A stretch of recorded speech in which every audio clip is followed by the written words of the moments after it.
Hello there, everybody. Welcome back to another Lost Ark video. Unsurprisingly, Topical Tuesday, we do the Reddit thing, but we're going to mostly be focusing on the roadmap part 3 here for today, as that is the big thing that's kind of dropped like it was hot.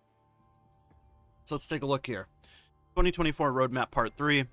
I'm going to try to cut out most of the bullshit text, because I have never learned how to read, and that's like a big problem that I've always had throughout my life. I just don't know how to read these words. But in August, we're just getting a bunch of island shit. Well, that's not true. We're getting a bunch of island shit plus some stuff, which we'll touch on once we scroll down a little bit. But Indigo Island, some shit for item level 1600, I guess. Cool. Maharaka Festival is going to be continuing with new quests unlocked in August. We're getting the Style Book, which lets you, upload your favorite character customizations to share with other heroes. So it's like the BDO preset thing, except for like outfits and shit, which I guess is pretty cool. Cool improvements. Chaos Dungeon weekly purification mission system. Chaos Dungeons will get a new weekly purification mission system. When playing through Chaos Dungeon with Aura of Resonance active, players will also be able to earn purification points. These points will accumulate, leading to earning reward chests containing Chaos Dungeon related items and others in a growth event. Some of the current Chaos Dungeon rewards will be moved into these reward chests to decrease fatigue. So that's good. Here's the first big W, Bound Gold System. The Bound Gold System will be introduced into the Western version of Lost Ark. This will allow players to earn additional gold from in-game activities to use in progression systems. It's important to note that we are still working on exactly where this gold will be earnable in-game, and that the Bound Gold System will have adjustments to ensure it fits in uniquely with the Western version of the game. This means it won't be the same with what you might see in other regions, but we will share more details on this leading up to August update. Good. I don't think they should make, wherever the bound gold is coming from, whether it be solo raids, older raids, whatever the fuck, like wherever this bound gold is coming from, it is imperative that they do not only make it bound gold. I think the bound gold is important to bring up the values of these already low numbers. For example, solo raids, the amount of gold you get from solo raids is incredibly low. I do not think they need to turn that low amount into bound gold. That would do absolutely nothing.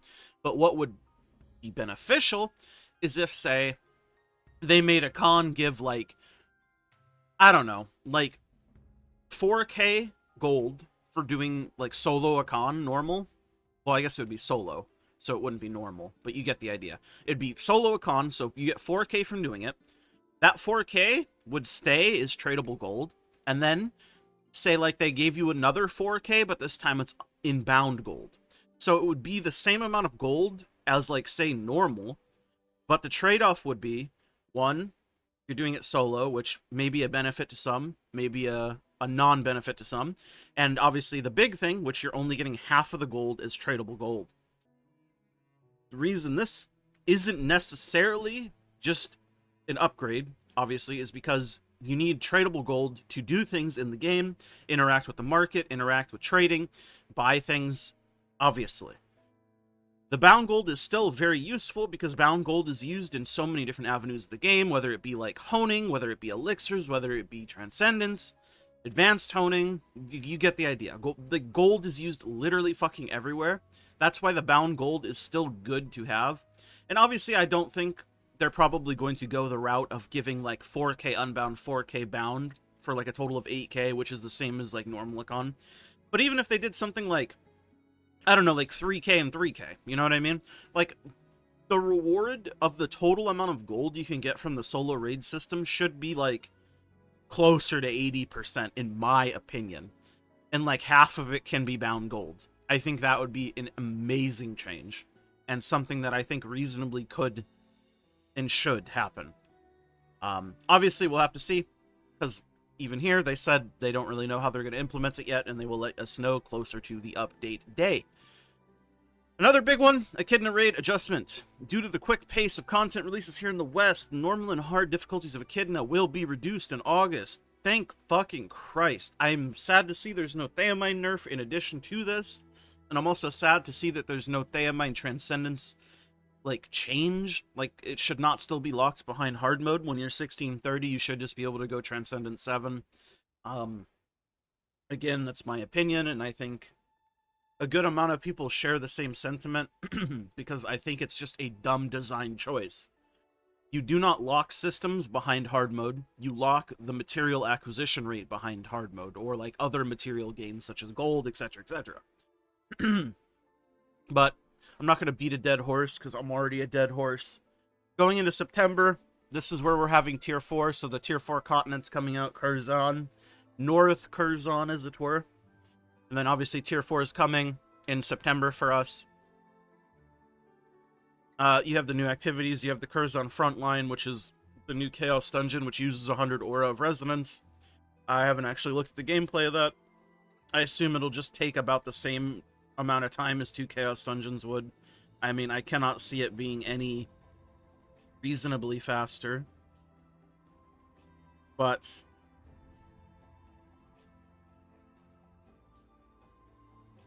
Kenuart Fortress. This is sort of the, if you remember back in the day when you would run like the Chaos Dungeons, like the low-level Chaos Dungeons to get your gear drops. This is essentially the same thing. The Kenuart Fortress. This is how you get your Tier 4 gear pieces to transfer. The first time you defeat a boss in the fortress, each day you're guaranteed to get a Tier 4 gear select chest, and additional ones can be earned as drops. Then gear, they're talking about the Tier 4 accessories, engravings, ability stone stuff, because we're getting the Arc passive, and we're going to be able to change it. I'm not going to go over this super closely, but you know, at this point, if you're somebody who's been following the Tier 4 stuff, you know, and if you don't, there is a good Google Doc, I think by Saint, that condenses like all of the changes into like a very digestible format, and if I can find the link to that, I will put it in the description of this. Otherwise, the patch notes will be in the description. You can read this yourself, or you can pause the video and read it now too. You have many options. Another thing I wanted to mention is Ascension Tab will release alongside Hyper Awakening, which we'll cover later. So they are going to be releasing Hyper Awakenings, that we have a date for that.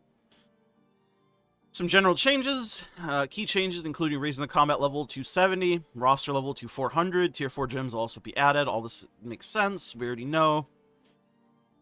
Tier 4 will also feature new Ebony Cube changes, new Guardian Raid, and more. A bunch of nuances, etc. Behemoth Raid is also coming out in September, unsurprisingly. People say Behemoth is super simple, super free, super easy.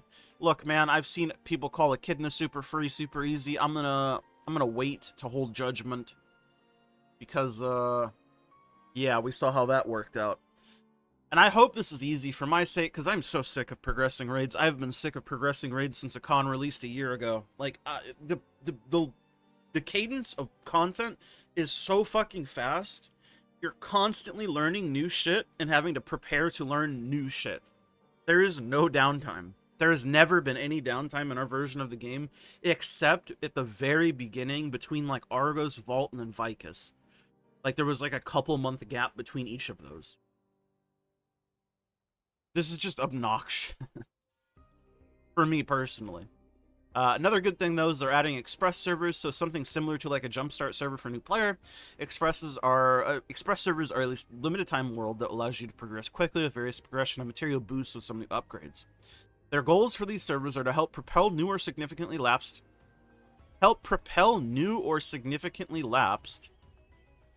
players, I'm guessing they forgot to put in there, to item level 1620, ready to enter Tier 4 and join the fight against Kazaros.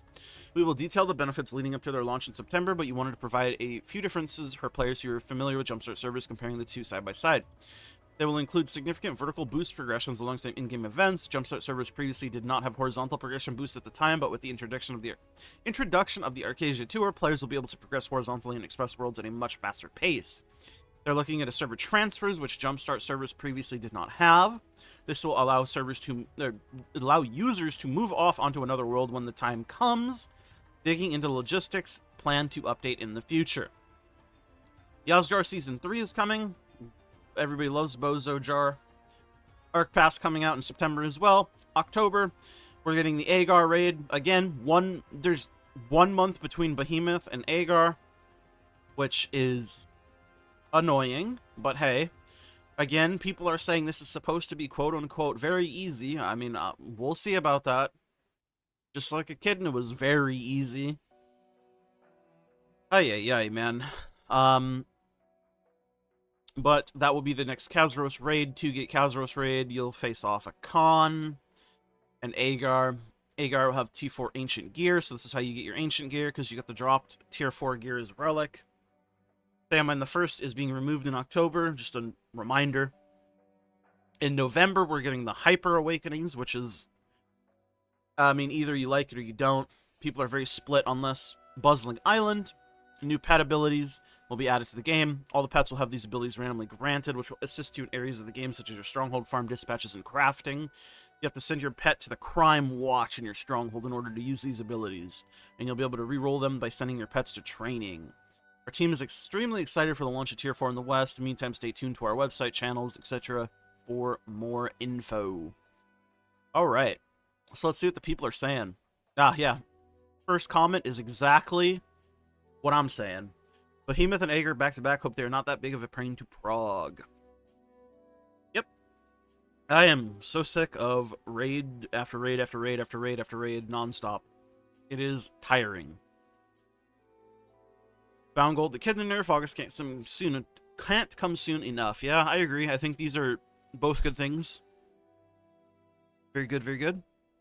Will be interesting to see how they plan to nerf it. I don't think there's damage checking in them whatsoever. Nerfing your HP wouldn't really alleviate existing pain points. I mean, it would, though, right? Less HP means less patterns, which means faster kill, right? Less patterns, less chance to die. I do think the snake mechanic probably should be not a wipe in normal. I think that's, like, one of the main things that I would change outside of, like, the charm mechanic itself. I think maybe reducing the timer on charm stacks to 30 seconds and maybe making them all drop would be helpful. I don't know. I'd have to think about it more. But I think the snake mechanic should not be a full wipe, like in Basement, the 100% snake mech. Though in normal, you'll probably have a Fernia for all of them. So it's like less of a thing, but it's still, if I wipe, it's almost always the fucking snakes, man. I can only kill so many snakes by myself. Hello, I think our new director is cooking. We'll see. We'll see. Looks good, optics are good. But how much of this was already planned versus how much of it was actually, like, you know, nudged by him, we'll have to see. Bound Gold Echidna nerf is massive. That's good. Finally good changes. Bound Gold Chaos Dungeon Weekly Purification System. What's the Chaos Dungeon thing? Extra rewards. True. Bound Gold is huge. I hope it'll be properly implemented because it could alleviate so many issues that have been plaguing the game. One being bots and many of the current anti-bot measures negatively impacting real players. So much gold that was removed from rewards should have just been turned into Bound Gold instead. Yeah, I agree. I agree. They should not have been removing the gold. They should have been making it bound from the beginning. But, hey. Hindsight is 20/20 or something, right? They must have some data that pugs are struggling hard on Echidna to nerf it this early. I guess it's an HP nerf. Maybe snakes die faster from multi-hit in Basement. Yeah, I mean, it's not really a surprise that I think Echidna would have a not-so-good clear rate. Because believe it or not, like I always say, even if you personally don't struggle with Echidna or Theamine, you are almost assuredly not the average player. Like, if you don't struggle with it, you're not the average player. That's just, like, a fact. And these raids are so much more difficult than most other raids in the game.